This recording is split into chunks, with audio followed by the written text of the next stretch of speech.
Good morning and welcome to News and Views. I still tuned in to Salam Media with myself, Salailo Makwidiri.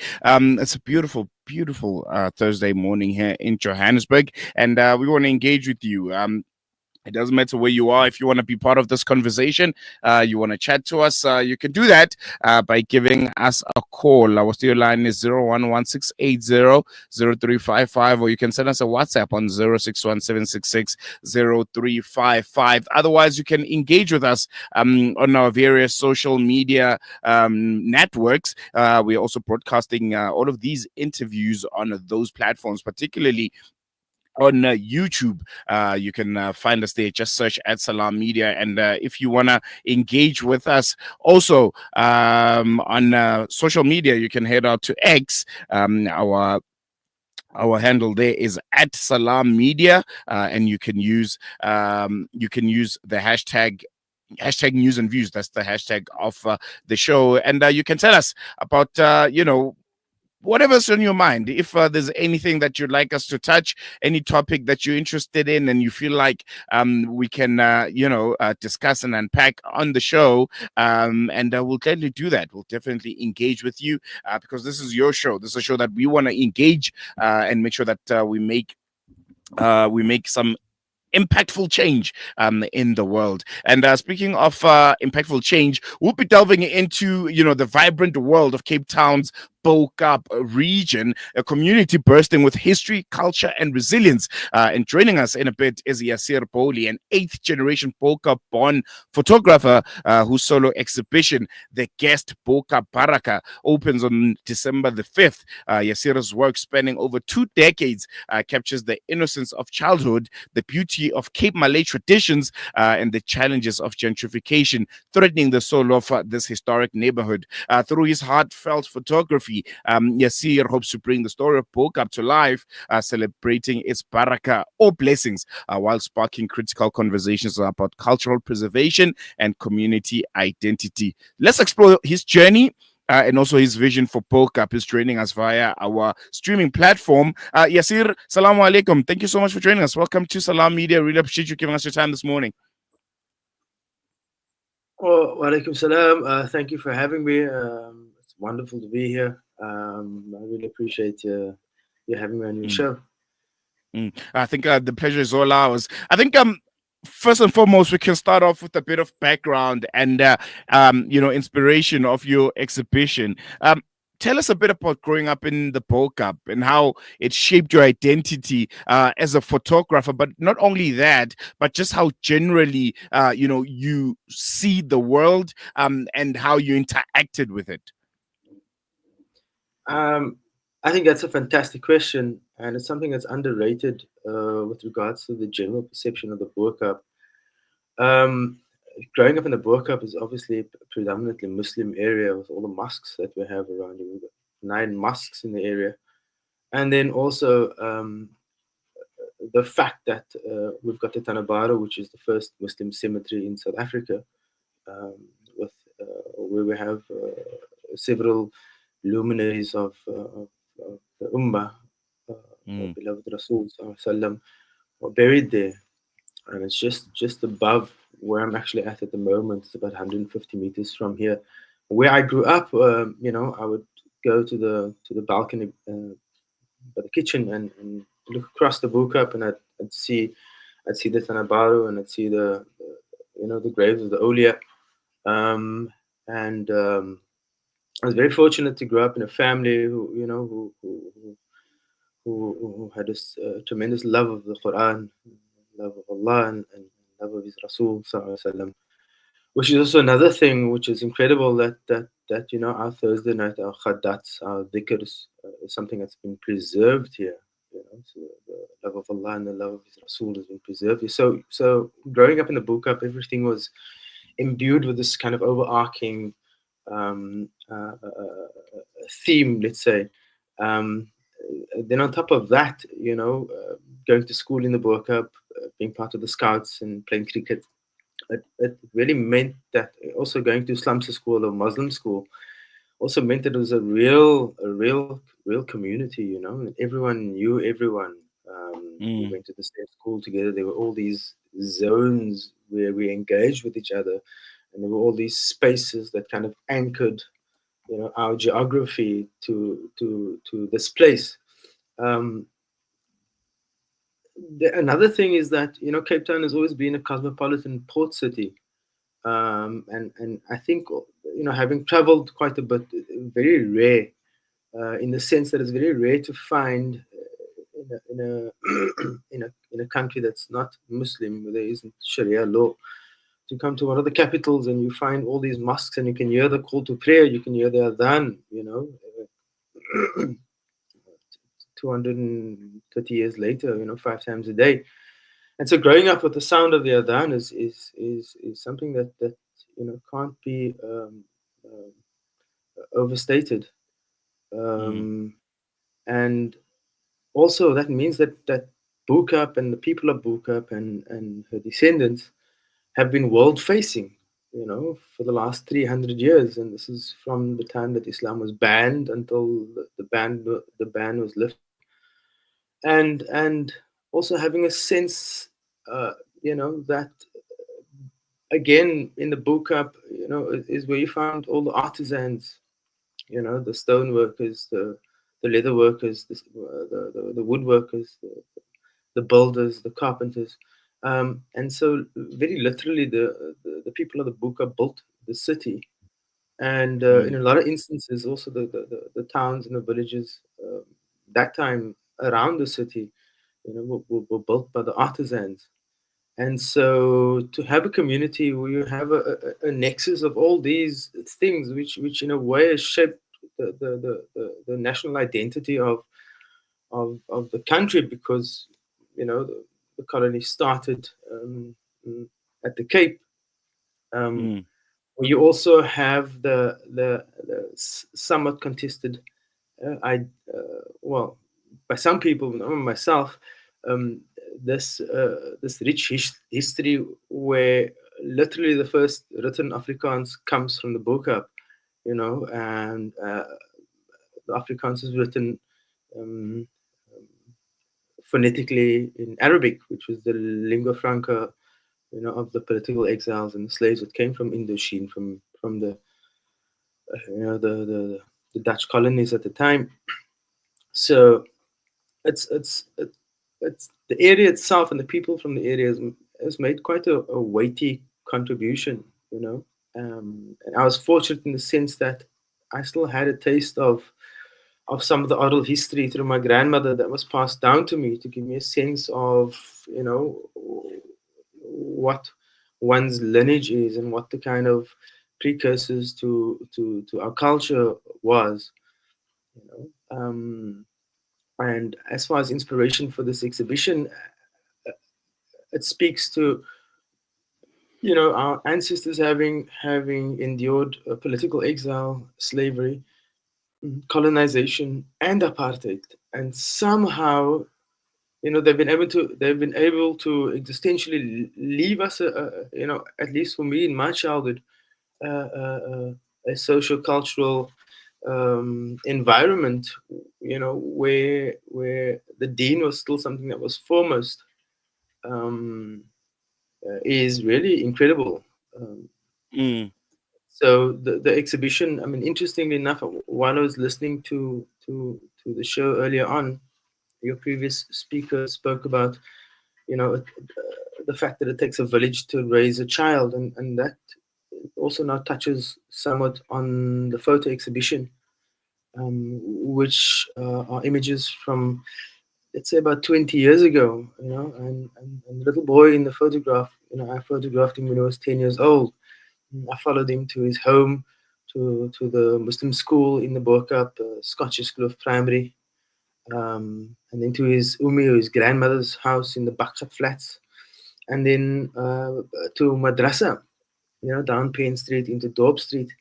And so we're looking at this idea of, this is the village that I was raised in, and kind of asking the question, and and this was something that came about with my engagement, of course, with our Cape Town Heritage, which is the NGO that I'm that I'm working very closely with and collaborating with, who have been incredible and invaluable to the process. Who then come back and said, well, look, how can we posit this exhibition in a way to speak of the area and the cultural heritage uh, of the Bo-Kaap, and the fact really that it is an expression of, it's the first expression of Islam on the southern tip of Africa, especially with regards to what is currently taking place in the Bo-Kaap, and that Mm, is a displacement of the Muslims.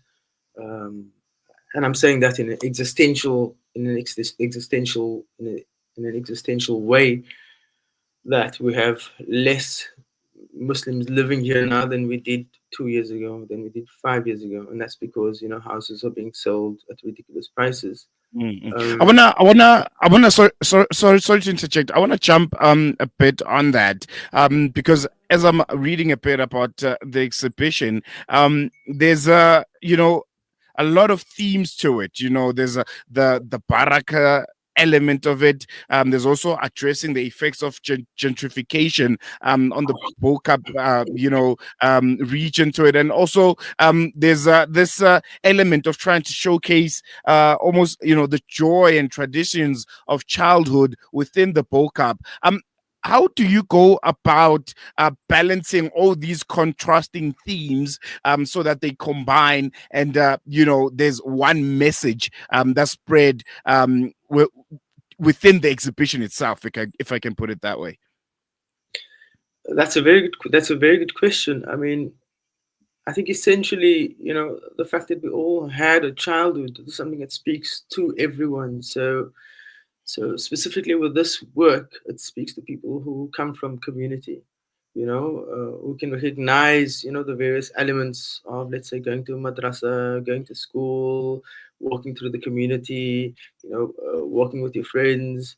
That idea that there is a real living culture um, in this community, and I think how we're trying to bring it together, in a sense, in a very, again, in an existential way, is to have an event that is almost a proof of life at this stage, because with gentrification, which is really a word that I don't like to use, because there's no responsibility. It's amorphous. It doesn't have a shape. Like we say in Mm, Afrikaans, there's no fat plek. There's no way you can grab it, which in a way is part of the methodology of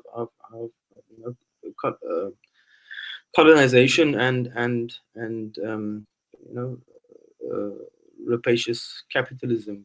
So there's this thing that happens all over the world, and because it happens all over the world, it should somehow be okay.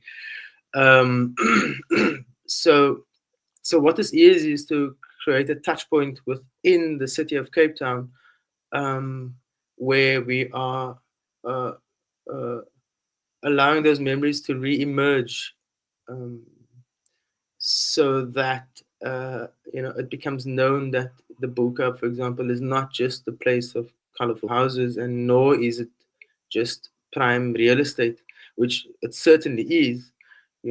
But the fact that there's a living heritage that is facing the threat of extinction from this area, is really the core behind, um, the, the core of the thrust behind this exhibition. And that's also where our Cape Town heritage comes in, looking at the preservation of heritage and culture, and in this instance showing that to the wider Cape Town community, that something that is kind of unspoken about, um, gets the opportunity to see the light of day. mm, Um, and I think also for me, it's very important that we inspire ourselves to ourselves. Um, mm, that is, as the community from the Bo-Kaap, but also, it speaks to everyone. And it speaks to heritage, and it speaks to lineage, and it speaks to the fact that we all come from long lines of people who have endured hardships and challenges, to pave the way and prepare the ground for us. And also that thing of recognizing intrinsic value and worth on the basis of who you are, whoever that may be. I think that's also a very important part of the conversation, um, so that we truly recognize where we come from and who we are, and and we take uh, we take responsibility for that, and we also take excuse me, we also take pride in that. And so for mm, me, that is also a very important aspect of this exhibition, where we want to show younger generations that you didn't just spontaneously arrive in this place and at this time, and as such, they there is a role to play, and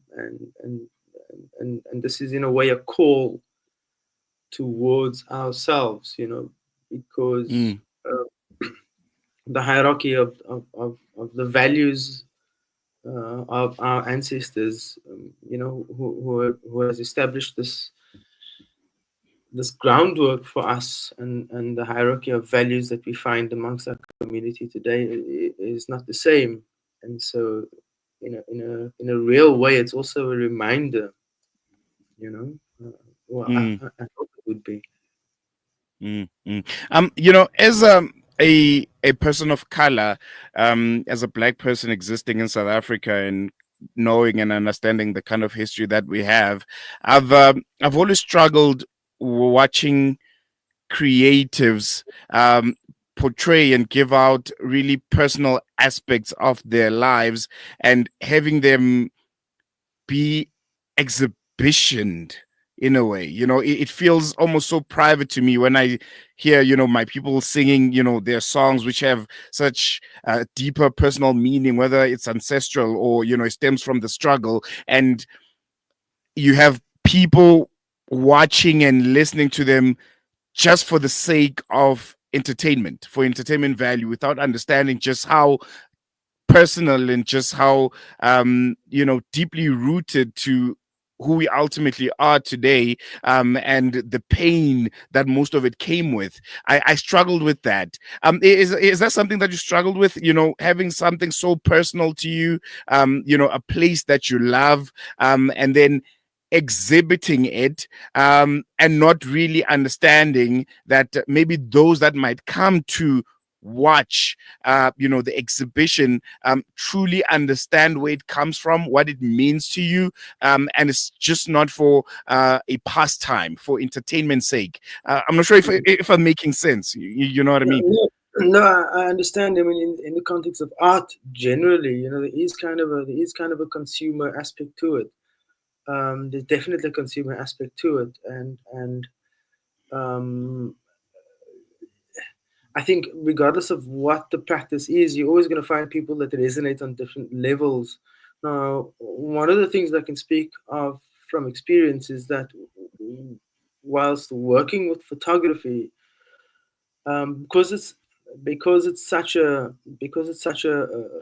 basic aspect of our existence, the kind of visual language, the fact that everyone sees something in the images, and they are able to interpret it in their own way. For me, that's a fascinating zone. That's very Mm, interesting. Um, Personally, putting the work out there, I've always had an issue with, but not necessarily for the same reasons. Um, I think that it's important to get the personal narrative out there, and uh, it's important because, like you said, maybe 60%, 70% of the people won't actually get, what you were speaking about with mm, regards to the pain and the, and the personal journey. But then you have other people that where it will stimulate something, where it will access a point, where it will promote a certain thinking, hopefully that or a certain realization, or presents new information, which does in the long run kind of make it worthwhile, and I think in my instance, again, it's this thing of saying, well, look, this is the history. In this instance, it's a personal history, but it's also a communal history, and I think it's important that we have this base, like one of the things that you commonly oftentimes you hear is that we stand on the shoulders of giants. Mm, And so I think when one is ignorant of one's roots, then your capacity to endure and forge ahead is hampered. mm, Because I think mm, the history and the challenges, the personal, communal, the painful, the joyful, I think it's part of the human condition, and it's, I think it's definitely an important conversation to have, especially in times when there's the perceived lack of value for human life. I mm, think it's important that we remind each other, that we all in this together, and mm, that thing of you what is the best way to forge ahead, and how do we understand each other, how do we understand ourselves, you know No, and I definitely. think these are all You Yes. You mentioned, as I'm, reading, around the exhibition and the work that you're doing. You mentioned wanting to move into a conceptual space, to challenge societal power dynamics. Could you elaborate a bit on what that means, for your future work, and just, the tangibles of it in a literal sense? okay. What does it mean? Well, that's now you're touching on something that's a bit more contentious, Mm, and the idea came from a workshop that I did in Nairobi in 2019, and the theme of the workshop was how to inspire a continent. I did this workshop a year after I traveled from Cape Town to Zanzibar on public transport, to document the journey, but for me, more importantly, to document self-assured, dignified, uh, self-possessed Africans, because I, I believe that one of the diseases of colonization is that somehow we've been socialized to require external validation. So this journey was towards recognition of intrinsic value and worth without the need for external validation. And why I'm telling you about this is because at the workshop, it was open ended, which was very problematic for the funder, or at least the administrator who was putting the proposal together for the funding. And he said to me, well, Yasser, what are the outcomes of this workshop? And I said to him, look, I don't know what the outcomes are. I don't know who was going to be in the workshop. I don't know what kind of conversations we will be having after a certain point. So I can't impose my idea and blinker the whole process. So we did a play within 3 days, an incredible play. It was called Africa 2045, and we set this play in the future where Africa was interconnected, united, prosperous, safe, technologically advanced, and playing a leadership role on the planet. And that direct examples, were that Africa had cracked the energy conundrum with regards to certain technological breakthroughs. And so we were desalinating water, we were greening the Sahara, we mm. were traveling on space elevators, we were opening super fast railway connections between the great African cities. We were Wakanda, exporting. Wakanda, essentially. Well, this is actually before. This is actually before Wakanda. Yeah. This is actually before Wakanda. We were exporting clean water and food to the West in exchange for stolen artifacts, and we were adopting white babies. So this is the kind of conceptual space that I'd like to play in. I mean, listen, there must have been, because the group in the workshop, there were about 15, 16 of us. And we had it at the oldest theater in Nairobi. And there must have been 20 people who had actually come through invitations and flyers. But I can tell you, after we put this play on, because of this multimedia, we had two projections. One of them was live, and it was done at a shoestring budget, but it was really incredible. I mean, after the play, there was 5 minutes of stunned silence, and then the conversations that took place afterwards were, they were inspired. And so when I say conceptually, it's you know because I think my work has always challenged the assumptions that we accept without questioning, and the conditions that we accept without questioning. And one of the examples there is visas. Um, Mm, how we need to jump through hoops. We need to show our personal banking details. We need to show that we're gainfully employed and that we're coming back home before we can go to Europe. But the other way around, it's that you just come with your passport and you can stay for 3 months. So for me, there's a severe uh, injustice in this power dynamic that still favors certain people above others. mm, And so, in future, the work that I do, I'd like to veer into the kind of more tongue in cheek, to question, these notions that we accept only because that's the way it's been, um, if you know what I mean.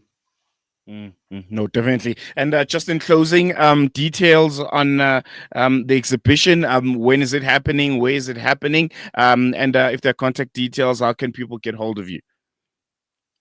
Okay, so the exhibition is taking place on what they call First Thursdays in Cape Town. So that'll be Thursday the 5th, and there we go. That's the information there. It's going to be Hmm. at a wonderful space called Habitus, in Loop Street, number 61 Loop Street. And so that's 5th of December, this coming Thursday. And it's going to be from 6:30. I must also just say that, we're very happy to be involved with Habitus, who have kind of given us the space towards building a relationship and towards building community. And one of the things that they're very excited about, being a building in the city, which is probably built by the people from the Bo-Kaap, is that we are reconnecting bridges that it had Mm, existed within the city. And we're very grateful for that. And again, this whole exhibition is made possible really by our Cape Town Heritage, which is an NGO to keep an eye on, because they are passionate and they are sincere, and they recognize the value of heritage, and the value of culture, in terms of how it shapes our lives and how it influences our possibilities. mm, So that's all happening on Thursday. Um, this coming well, next week Thursday, inshallah.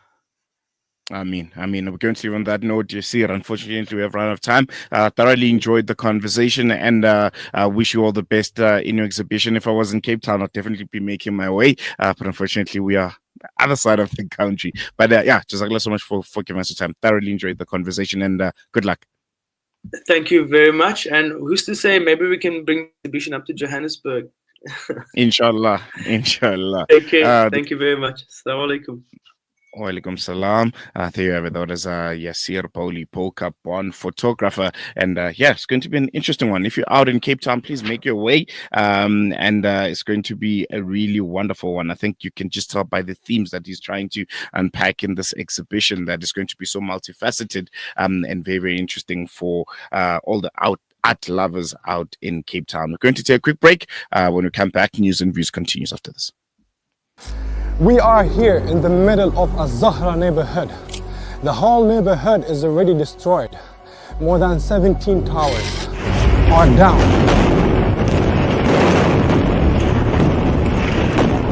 Here, as you can see, the firefighters trying their best to help. The people are still under the rubble.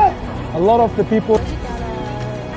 Join Hamza on his exclusive South African tour as he shares his personal experiences, never before seen footage, and powerful insights on the ongoing genocide in Gaza.